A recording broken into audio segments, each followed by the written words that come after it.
존경하는 국민 여러분, 지난 연말 우리 국회는 큰 홍역을 치러야 했습니다. 검찰개혁과 선거개혁을 둘러싸고 끝도 없는 지루한 논쟁이 이어진 끝에 20대 국회 들어서 처음으로 여야 합의가 아닌 과반의 합의로 법안과 예산을 처리할 수밖에 없었습니다. 여야가 충분히 합의하지 않고 법안을 처리한 것을 지적하고 꾸중하는 국민들도 계셨습니다. 책임이 있다면 모두 제가 짊어지겠습니다. 정치를 하는 동안 두고두고 그 책임을 다하기 위해 더 인내하고 더 겸손하게 경청하겠습니다. 그러나 법안 처리를 주도한 사람으로서 우리 국회가 처한 답답한 현실에 대해서는 꼭 한 말씀 드리지 않을 수 없습니다. 저 역시 합의 처리가 최선이라고 확신했고 합의를 이루기 위해 인내하고 또 인내했습니다. 그러나 특정 정당이 동의하지 않는 법률은 단 하나도 처리할 수 없는 구조적 문제가 우리 국회의 의사결정의 발목을 잡고 있는 것 또한 현실입니다. 저에게는 야당의 요구에 굴복해 법안 처리를 포기하거나 또 다른 과반의 합의만으로 법안을 통과시켜야 하는 양자택일의 선택밖에 주어져 있지 않았습니다. 저는 지금도 이 현실을 안타깝게 생각합니다. 돌아보면 20대 국회에서 미래통합당이 반대하는데도 본회의를 통과했던 법안은 딱 3가지 뿐이었습니다. 검찰개혁법과 선거법 그리고 유치원 3법이 그것입니다. 국회에서 이 3가지 법안을 통과시키는 일은 낙타가 바늘구멍을 통과하는 것만큼이나 어려웠습니다. 현행 국회 선진화법에 따르면 여야가 견해가 다른 법안을 처리하기 위해서는 상임위에서 국회의원 5분의 3의 동의가 있어야 합니다. 또한 상임위부터 최대 330일간의 숙려기간을 거쳐서 본회의에서 표결해야 합니다.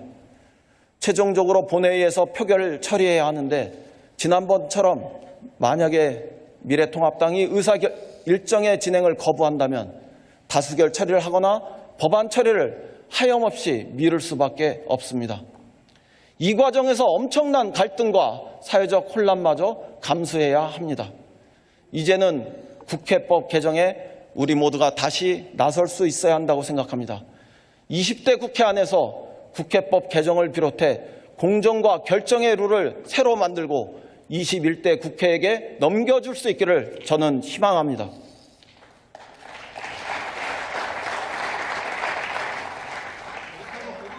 존경하는 국민 여러분, 이제 총선이 2달 앞으로 다가왔습니다.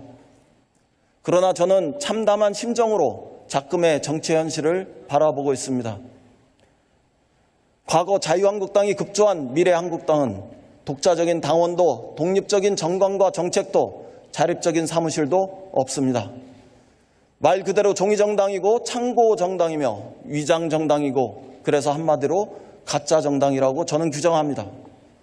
이런 정치기획은 헌법과 법률이 정한 정당 정치의 근간을 뒤흔드는 참 나쁜 정치이며 한국 정치사에서 두고두고 오점으로 남게 될 것입니다.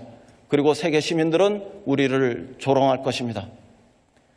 며칠 전에 미래통합당의 황교안 대표께서는 방송 인터뷰를 통해서 가짜 정당 미래한국당이 총선에서 20석 이상을 확보할 수 있도록 노력하겠다고 했습니다. 참 나쁜 정치 선동입니다. 정말 이것만은 아니지 않습니까?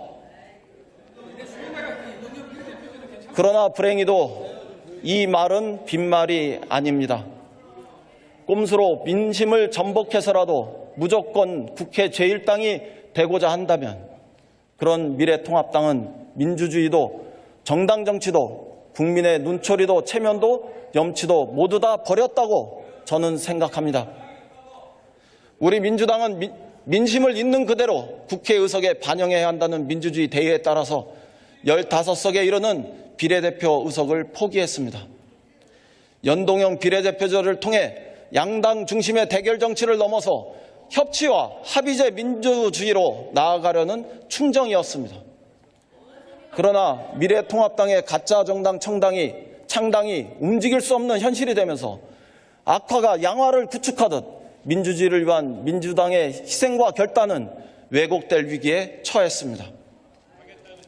민심과 정반대로 미래통합당이 국회 제1당이 된다면 21대 국회는 개원 첫날부터 극단적 대결과 혼란만이 난무하게 될 것입니다.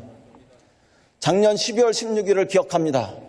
아스팔트 극우 세력에 의해 국회의사당이 난폭하게 유린되었을 때 황교안 대표께서 우리가 승리했다고 외치던 그 장면은 어쩌면 국회의 정치 일상이 되고 말지도 모르겠습니다. 민주주의를 사랑하는 국민 여러분, 지금 우리 민주주의는 중대한 위기를 맞고 있습니다. 한반도 평화도 노동 존중 사회도 민생 경제 회복도 기로에 서 있습니다. 미래통합당의 역주행의 정치를 멈출 수 있는 분들은 오직 국민 여러분밖에 없습니다. 이제 민주주의의 주인이고 역사의 주인인 국민 여러분께서 직접 나서 주셔야 합니다. 민주당은 이번이 마지막 기회라는 절박함으로 선거에 임하고자 합니다. 딱 2년의 시간, 민주당과 문재인 정부는 경제를 활성화하고 민생을 살려내며 권력구조를 기득권으로부터 온전하게 국민의 품으로 되찾아오는 역사적 위협을 완수해야 합니다. 그래야 한국 사회에 그 다음이 있기 때문입니다. 더 낮고 더 겸손한 자세로 유연하게 국민을 통합하고 다른 목소리도 포용하며 가겠습니다.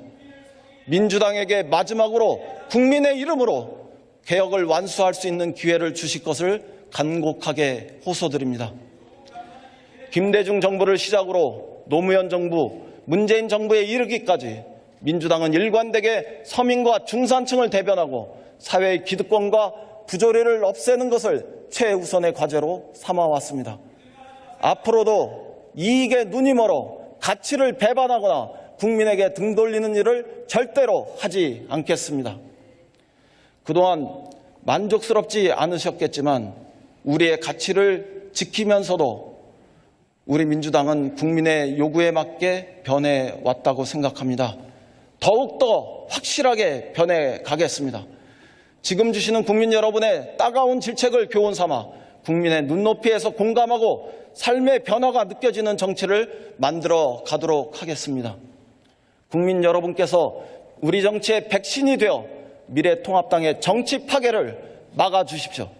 대한민국의 미래를 결정해 주십시오. 대한민국의 위대한 전진을 지켜주십시오. 국민 여러분의 단호한 분명한 선택을 요청드립니다.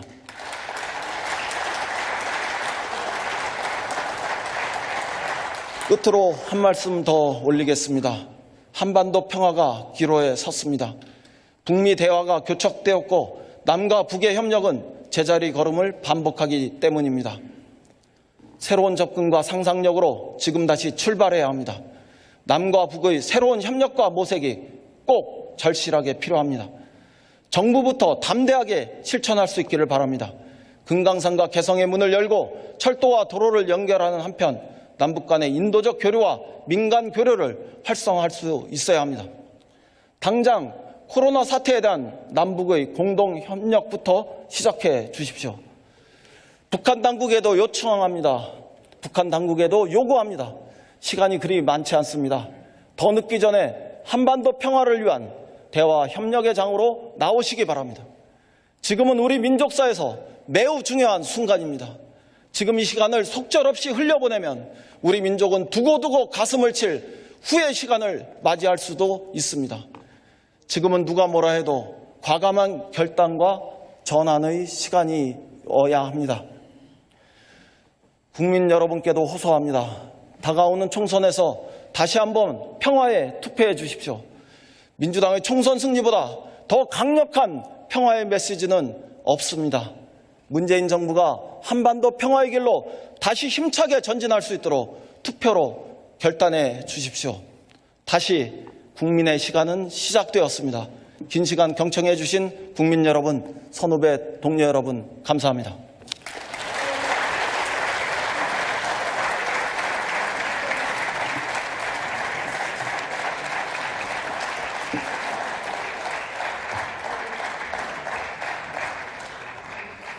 이인영 원내대표 수고하셨습니다. 오늘 회의는 이것으로 마치겠습니다. 사안회를 선포합니다.